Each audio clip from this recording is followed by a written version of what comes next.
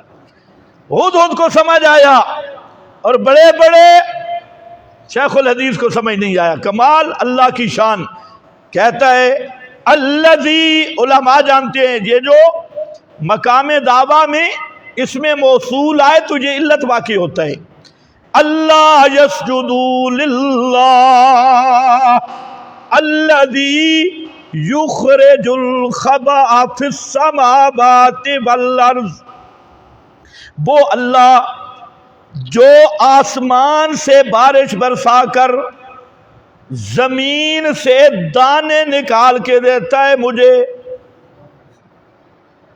آسمانوں سے بارش برسانا یہ تصرف ما فوق الاسباب ہے یا نہیں؟ آسمانوں سے بارش برسانا تصرف ما فوق الاسباب، اور زمین سے دانے اگانا، زمین سے فصلیں اگانا، یہ ہے تصرف ما فوق الاسباب، جس کو قرآن نے دوسرے مقام پہ ذکر کیا۔ فرمایا یہ جو دانے تم زمین میں ڈال کے آتے ہو، اَأَنْتُمْ تَزْرَعُونَهُ أَمْ نَحْنُ الزَّارِعُونَ،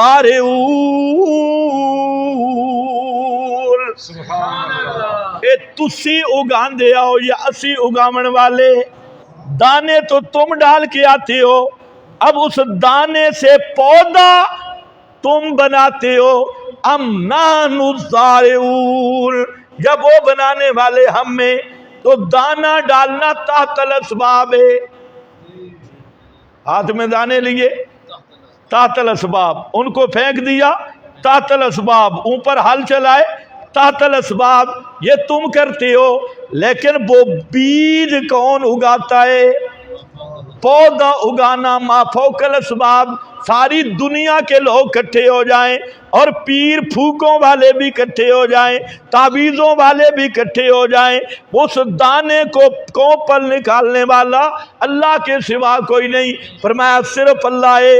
آگے بھی ایک جملہ ہے، سنا دوں، جہاں مولوی تحت الاسباب فوق الاسباب میں گڑبڑ کرتے ہیں نا، بڑا خوبصورت جملہ ہے۔ اللہ فرماتے ہیں تم نے شادی کی، بیوی سے ہم بستری کی، تمنون، یہ تحت الاسباب ہے۔ ہم کہتے ہیں ملا جی اس کے لیے بھی کسی پیر کو پکار کے دیکھ، اللہ کرے تمہیں سمجھ نہ آئے۔ تمنون، فرمایا تم ہم بستری میں اپنی بیوی کے رحم میں منی کا قطرہ ڈالتے ہو، یہ کیا ہے؟ تحت الاسباب۔ اس کام کے لیے کسی پیر کو پکارے گا؟ کسی زندہ مردہ کو نہیں۔ اللہ فرماتے ہیں اگلی بات سن، اَأَنْتُمْ تَخْلُقُونَهُ أَمْ نَحْنُ الْخَالِقُونَ، نطفہ تم ڈالتے ہو، نطفہ سے بچہ تم بناتے ہو یا میں بنانے والا ہوں؟ یہ ہے فوق الاسباب۔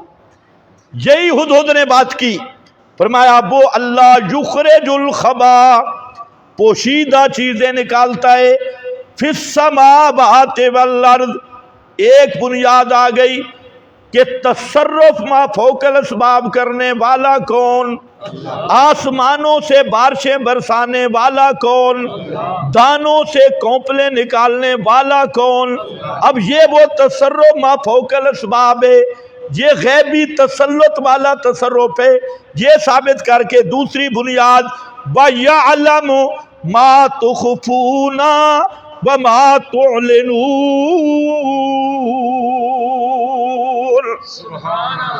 اور اللہ ہی جانتا ہے جس کو تم چھپاتے ہو اور جس کو تم ظاہر کرتے ہو۔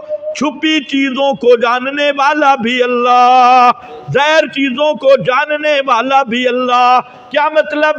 غیب جاننے والا بھی، ما فوق الاسباب تصرف کرنے والا بھی کون؟ صرف اللہ۔ تو اب سنو، جب یہ دونوں شانیں اللہ رب العزت کی ہیں پوشیدہ چیزوں کو بھی پوشیدہ چیزوں کو جاننے والا بھی اللہ، تصرف ما فوق الاسباب کرنے والا بھی اللہ۔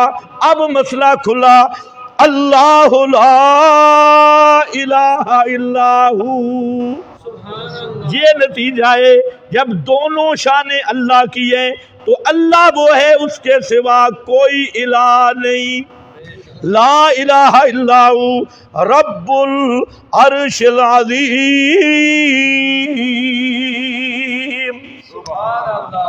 یہ ہدہد نے مسئلہ بیان کیا ہے کہ ما فوق الاسباب تصرف کرنے والا بھی اللہ، غیب جاننے والا بھی اللہ، تو الہ بھی کون؟ صرف اللہ۔ تو یہ ہے وہ تذلل اعتقادی کہ عقیدہ رکھ الہ وہ ہے جو بغیر اسباب کے تصرف کرے، بغیر اسباب کے تیرے حالات کو جانے، سب کچھ جاننے والا بھی اللہ، سب کچھ کرنے والا بھی اللہ، تو الہ بھی صرف اللہ۔ ایک مقام صرف دیکھ لو پھر وقت قریب ہے، سورہ طٰہٰ ہے،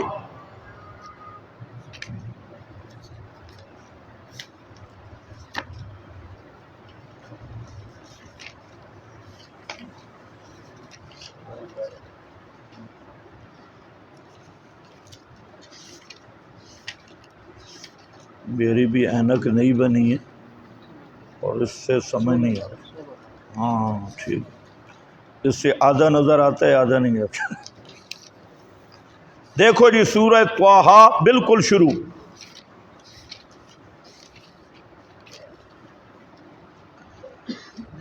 یہ وہ ایتے ہیں جن کو فاروق اعظم سن کر مسئلہ سمجھے تھے، یہی سورہ طٰہٰ تھی، تلاوت سن کے مسئلہ سمجھے تھے۔ اب مسئلہ سمجھنا ہے اور غور کرنا ہے۔ میں کیوں دکھا رہا ہوں؟ الہ کی بنیادی دو چیزیں، الہ اس کو کہتے ہیں جو سب کچھ جاننے والا ہو اور ما فوق الاسباب تصرف کرنے والا ہو۔ اب جہاں مضمون، یہاں پر بھی پہلے عظمت قرآن، ما انزلنا علیک القرآن لتشقى الا تذکرۃ لمن یخشی۔ آگے چلو، لہو ما فی السماوات وما فی الارض، فرمایا لہو ما فی السماوات، اے لوگو آسمان و زمین اور جو کچھ اس کے درمیان میں ہے، لہو یہ صرف اللہ ہی کا تصرف چلتا ہے۔ لہو التصرف، لہو خلقن ملکن عبیدن تصرفن، آسمان میں بھی تصرف صرف اللہ کا چلتا ہے، زمین میں بھی تصرف صرف اللہ کا چلتا ہے۔ اور فرمایا وما بینہما، آسمان اور زمین کے درمیان میں بھی تصرف صرف اللہ کا چلتا ہے۔ وما تحت الثری، اور زمین جہاں ختم ہو گئی گیلی مٹی یعنی تحت ثری میں، وہاں پر بھی تصرف کس کا چلتا ہے؟ اللہ۔ پیران دا کتے چلتا ہے؟ آسمانوں پر بھی تصرف کس کا؟ اللہ کا یا صرف اللہ کا؟ صرف اللہ ہی کا۔ لہو کی تقدیم حصر کے لیے اور لہو کی لام اختصاص کے لیے، فرمایا لہو ما فی السماوات، آسمان کی ہر چیز، زمین کی ہر چیز، اس پہ تصرف صرف اللہ کا، کسی غیر کا تصرف نہیں ہے، کسی پیر فقیر زندہ مردہ کا تصرف نہیں ہے۔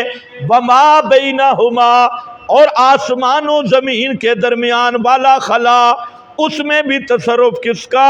صرف اللہ کا۔ وما تحت الثری، اور زمین کے نیچے بھی تصرف کس کا؟ صرف کوئی جگہ رہ گئی؟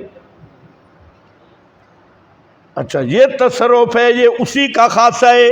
اور آگے ذرا دیکھنا ہے، وَإِن تَجْهَرْ بِالْقَوْلِ فَإِنَّهُ يَعْلَمُ السِّرَّ وَأَخْفَى، ساری کائنات میں تصرف صرف اللہ رب العالمین کا، کسی دوسرے کا تصرف نہیں. یہ پہلی بنیاد ثابت ہوئی.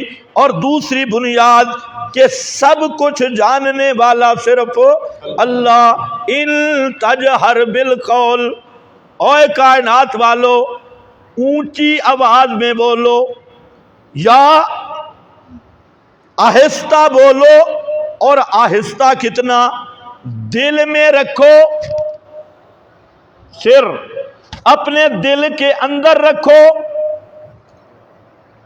اللہ جہر کو بھی جانتا ہے، سر کو بھی جانتا ہے، جو اب تمہارے ذہن میں ہے اس کو بھی جانتا ہے. اور اس کی شان یہ، آج سے 20 سال بعد 30 سال بعد جو خیال تیرے ذہن میں آئے گا اللہ اس کو بھی جانتا ہے. ان تجہر بالقول فإنه يعلم السر وأخفى. اللہ ہی ہے جو اونچی بات کو بھی جانتا ہے، چھپی ہوئی بات کو بھی جانتا ہے. اور اب تک سوچنے والا تیرے ذہن میں بھی وہ بات نہیں آئی، سالوں بعد تیرے ذہن میں آئے گی، اس کو بھی اللہ اب جانتا ہے. تو حاصل کیا ہوا؟ غیب جاننے والا کون؟ ساری چھپی بھید جاننے والا کون؟ پیغمبر کو بھی نہیں پتا کہ کل میرے ذہن میں کیا خیال آئے گا. اللہ نے صاحب بتا دیا ما تدری نفس ماذا تکسب غدا. میرا پیغمبر کوئی بھی نہیں جانتا کل کیا ہونے والا ہے، اور دلوں میں کل کیا آنے والا ہے کوئی بھی نہیں جانتا. اسی لیے فرمایا میرے محبوب لا تقولن لشیء انی فاعل ذلک غدا. کسی ایک چیز کے بارے میں بھی نہ کہنا کہ کل میں کروں گا، کل میں کروں گا. نہیں، ساتھ کہہ لیا کرو انشاءاللہ. اگر اللہ نے چاہا، انشاءاللہ اللہ نے چاہا. تو فرمایا اللہ ہی ہے نا آسمانوں والی مخلوق، اس پہ بھی تصرف اس کا، زمین والی مخلوق اس پہ بھی تصرف اس کا، درمیان والی مخلوق اس پہ بھی تصرف اس کا، تحت الثری والے حالات اس پہ بھی تصرف اس کا. اور اللہ ہی ہے نا کہ یہ اس کی شان تصرف والی. علم کیا ہے؟ جہر کو بھی جانے، سر کو بھی جانتا ہے، اخفا کو بھی جانتا ہے. جب یہ دونوں بنیادیں پکی ہو گئی تو اب سمجھو مسئلہ الہ. فرمایا اللہ لا الہ الا ہو، اللہ لا الہ الا ہو. جب دونوں باتیں سمجھ آ گئی، اللہ کے سوا متصرف بھی کوئی نہیں، اللہ کے سوا غیب دان بھی کوئی نہیں، تو پھر ماننا ہوگا اللہ کے سوا الہ بھی کوئی نہیں. مجھے کہتے یا اللہ چلو ٹھیک الہ کوئی نہیں، لیکن ہم تو وسیلہ بناتے ہیں نا. یہ بھی مشرک کا یو ٹرن ہے. جو بہت پیچھے آئے تو کیا کہتے ہیں ہم تو وسیلہ بناتے ہیں. اللہ نے یہ مسئلہ بھی جہاں حل کیا، فرمایا وسیلہ نہیں، یہ تم شرک کا پتیلا بناتے ہو. یہ وسیلہ نہیں، یہ شرک کا پتیلا ہے. اگر وسیلہ بنانا ہے تو آؤ میں بتاتا ہوں وسیلہ کیا ہے. الہ وہ ہے پکاریں سننے والا وہ ہے. تو وسیلہ کیا ہے؟ فرمایا لہ الاسماء الحسنی، لہ الاسماء الحسنی. ہو مشرکا بہانے نہ کر، تعویلیں نہ کر کہ ہؤلاء شفعاؤنا عند اللہ ما نعبدهم الا لیقربونا الی اللہ زلفی. بہانے نہ بنا، تعویلیں نہ کر، تعریفیں نہ کر. الہ صرف اللہ. جب یہ ثابت ہو گیا الہ کا معنی پکاریں سننے والا، الہ کا معنی پکاریں سننے والا جہاں وہ صرف اللہ ہے۔